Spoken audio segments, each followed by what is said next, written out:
kemudian peraturan atau hukum ini dijalankan oleh masyarakat atau oleh orang yang tinggal dalam suatu lingkup negara yang mencakup hukum yang telah ditentukan. Nah, apa yang diatur dalam hukum ini? Biasanya kalian melakukan sesuatu nggak? Yang kalian lakukan itu disebut apa? Jadi hukum itu ada apa? Selain yang kita lakukan sehari-hari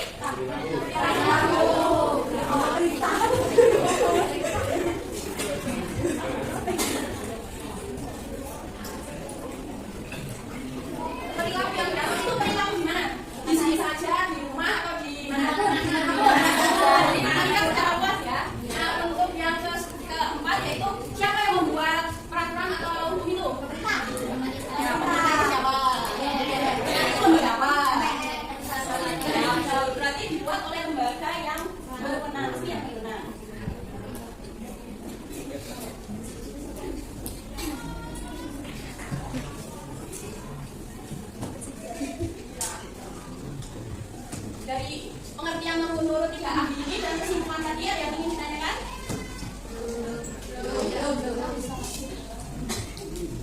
Untuk ciri hukum yang tegas tadi apanya? Peraturan. Yang mengikat? Yang memaksa? Ini juga bisa ya. Kemudian yang dibuat oleh lembaga resmi yang berwenang kan ya Pak? Pintar sekali. Nah kita lanjut pada fungsi hukum. Gak apa-apa nanti beda. Fungsi hukum di sini ada 3 poin, yaitu perlindungan, keadilan, dan pembangunan. Nah hukum itu kok bisa dikatakan sebagai fungsi perlindungan? Kenapa?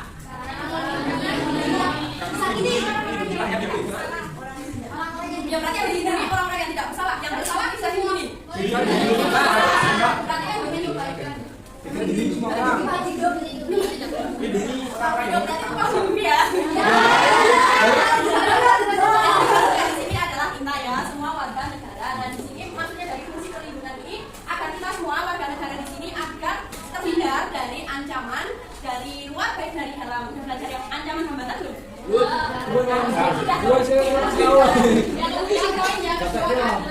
Kenapa hukum itu berfungsi adil? Kenapa? Nah,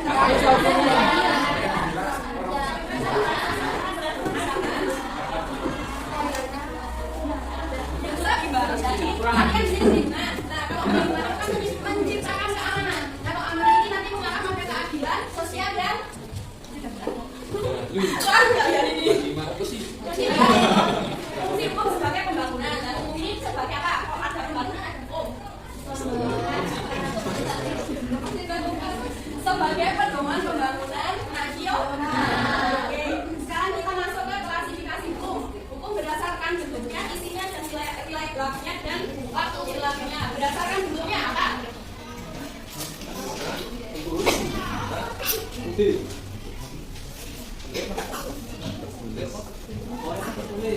Berdasarkan berlakunya, berdasarkan bentuknya itu dibagi menjadi apa?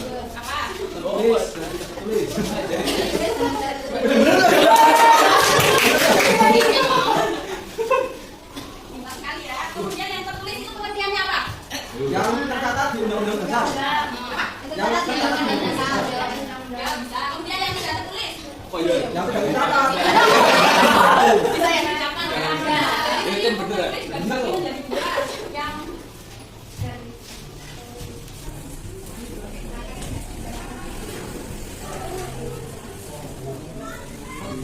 apa itu terkodifikasi atau kodifikasi hukum?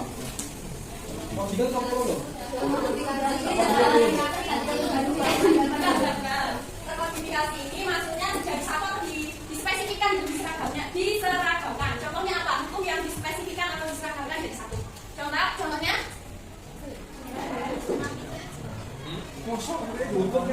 Ayo.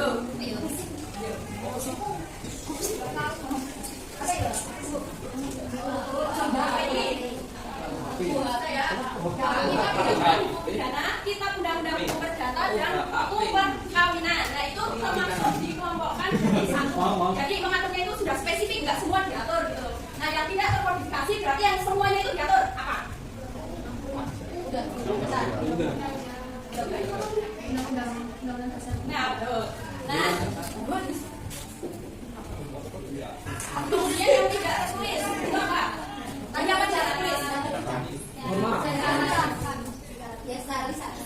bisa berarti apa? Normal. Kalau yang termasuk ini bisa, kamu kan cewek loh, jangan duduk di depan itu nanti sini pamangnya pasti apa?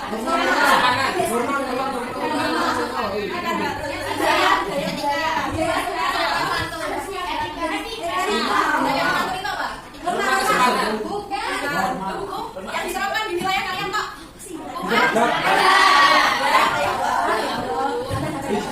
Kenapa pakai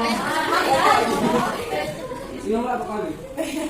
Kemudian hukum berdasarkan isinya ya. Ini apa? Hah? Isinya? Isi berapa isi Apa? Hukum.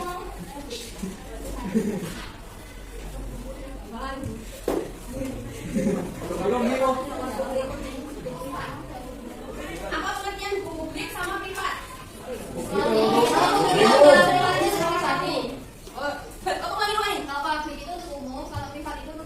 Nah, betul. Kalau publik contohnya apa? Bisa nggak ini? Bisa komunikasi ya? Bisa. Kalau privat yang ada, yang mengatur ini apa namanya? Privat tuh. Kalau kita pedagang hukum pidana itu maksudnya bisa di sini. Kalau yang kita pedagang hukum pidana maksudnya di sini. Perdata itu yang mengatur masalah-masalah individu. Seperti misal di dalam sebuah itu kan di sebuah keluarga itu ada hukum kekayaan yang mengatur tentang nanti kalau semisal kita itu bisa nanti ada gondok ini terus ada hukum waris mengatur tata cara pembagian waris, kemudian hukum perkawinan yang mengatur tata cara ya proses perkawinan itu bisa dilakukan.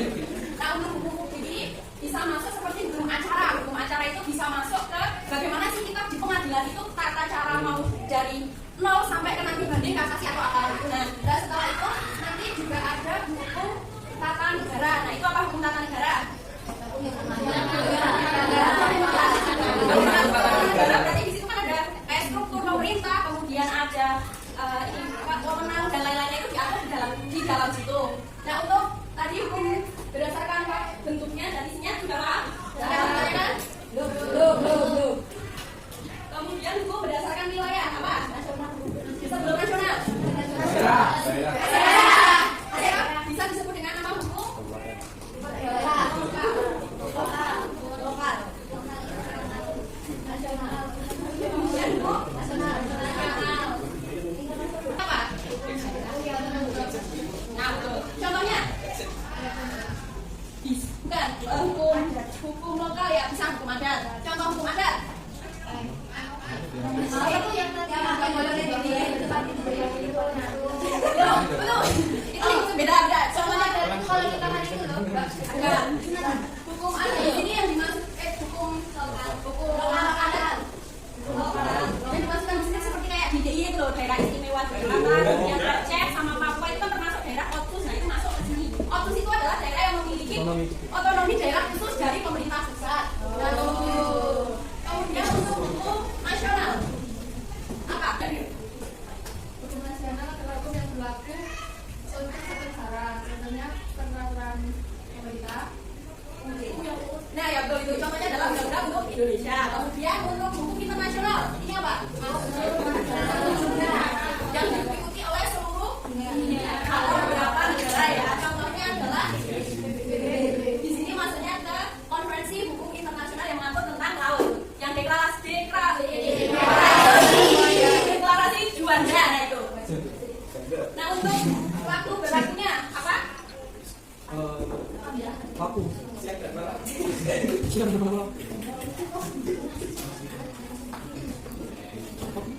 Nama lainnya ius constituendum. Apa? Hukum yang berlaku di masa sekarang. Apa contohnya? Hukum nasional apa tadi? Kemudian hukum ius constituendum yang berlaku di masa yang akan mendatang. Apa? Apa tadi yang disiapin bilang kan? Apa? Nah, bisa benar. Lanjutannya besok ya. Poin kedua yaitu macam-macam lembaga perlindungan dan penegakan hukum. Ada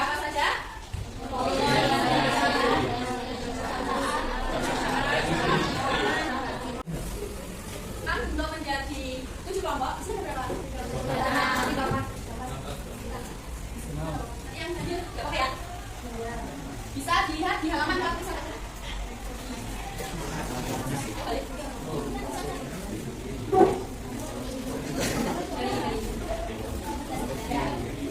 Baca artikel mengenai hukuman mati pada narkoba dan konsisten pada paket halaman 39. Tugasnya di halaman 41. Kemudian setelah membaca bisa mengerjakan ini dibagi menjadi 7 kelompok. Nanti setiap kelompok perwakilan bisa menunjukkan presentasi.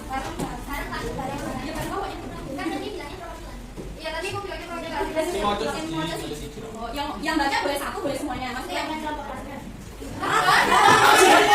kelompok. Nah, yang anggota kelompok mau semua kelompok di sini enggak apa-apa. Ya berani itu.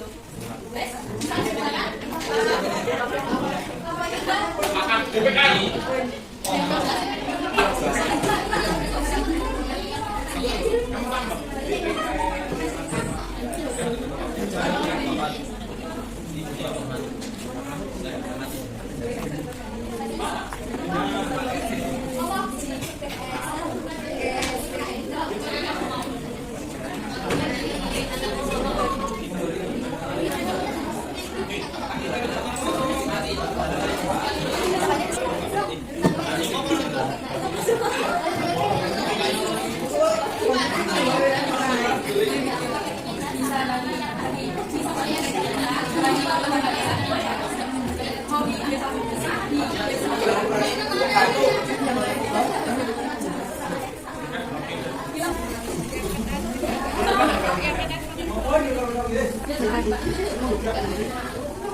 Assalamualaikum warahmatullahi wabarakatuh. Waalaikumsalam warahmatullahi wabarakatuh.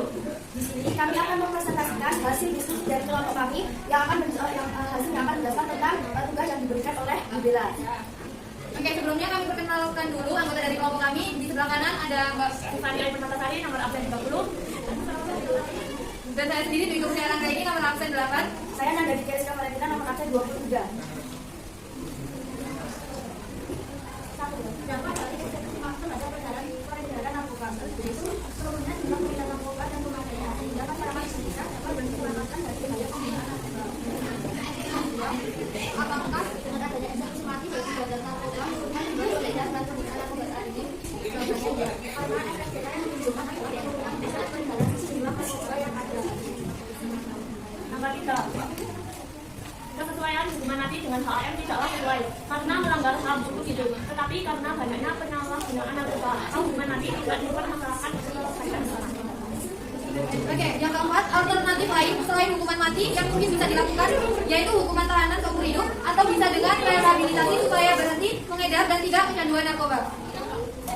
Yang kelima adalah lembaga apa menurut Anda yang harus dioptimalkan dalam penanggulangan permasalahan ini. Yang pertama, kelompok kami memilih yaitu BNN, yaitu Badan Narkotika Nasional. Badan ini tugasnya adalah menyelidiki tentang narkotika nasional. Dan yang kedua itu Polri. Kalau Polri yaitu Polri, yaitu Polisi Republik Indonesia. Tugasnya sebagai penyidik utama yang menangani setiap kejahatan secara umum.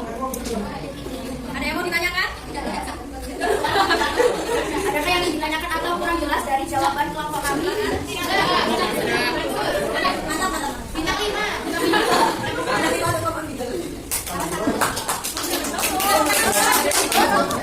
Sekian hasil diskusi dari kelompok kami. Jika ada yang salah atau kurang, kami mohon maaf yang sebelumnya. Wassalamualaikum warahmatullahi wabarakatuh. Waalaikumsalam warahmatullahi wabarakatuh. Kesimpulannya apa hari ini? Kita belajar tentang apa? Yang depan. Dari depan, kita mau tentang apa?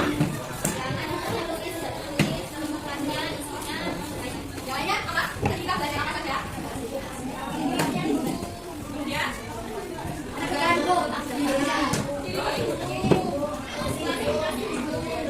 berarti sudah memperhatikan ya, sudah dapat menunjukkan apa yang akan kita telah pelajari. Tetap semangat ya belajar dan nanti bisa setelah ini bisa langsung sholat. Terima kasih dari saya.